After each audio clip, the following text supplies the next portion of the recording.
భుజానికి ఆపరేషన్ జరిగినా వెంటనే ప్రజాసేవలోకి రావాలని పవన్ కళ్యాణ్ భావిస్తున్నారని ముఖ్యమంత్రి చంద్రబాబు అన్నారు. అయితే కొంతకాలం విశ్రాంతి తీసుకోవాలని తాను సూచించినట్లు చెప్పారు. జనంలోకి వచ్చినప్పుడు తోపులాట్లు జరగడం కూడా పవన్ భుజం సమస్యకు కారణమైందని అన్నారు. ముంబైకి డిప్యూటీ సీఎం పవన్ కళ్యాణ్ గారిని కలిసి వచ్చాను. ఆయన భుజానికి ఆపరేషన్ అయింది. ఎందుకంటే ఆయనకు ఫ్యాన్స్ ఎక్కువగా ఉంటారు.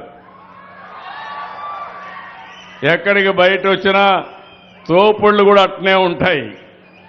ముందుకు లాగడం మా రాజకీయ నాయకులకు అందరికీ ఉంటాయి, ఆయనకి కొంచెం ఎక్కువగా ఉంటాయి.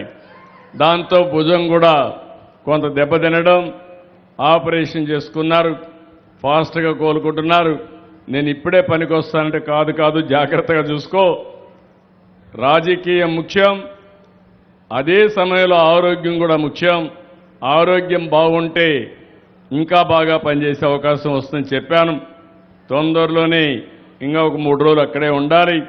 తొందరలో వస్తాడు. ఆయన, నేను, నరేంద్ర మోడీ గారు ఒకటే ఆలోచిస్తున్నాం. నరేంద్ర మోడీ గారు ప్రధానమంత్రిగా 2047కు భారతదేశాన్ని వికసిత్ భారత్గా తయారు చేయాలనేది లక్ష్యం. నేను, పవన్ కళ్యాణ్ గారు 2047కి స్వర్ణ ఆంధ్రప్రదేశ్గా తయారు చేయాలనేది మా లక్ష్యం. అందుకే 36 ప్రాజెక్టుల్ని పూర్తి చేస్తున్నాం.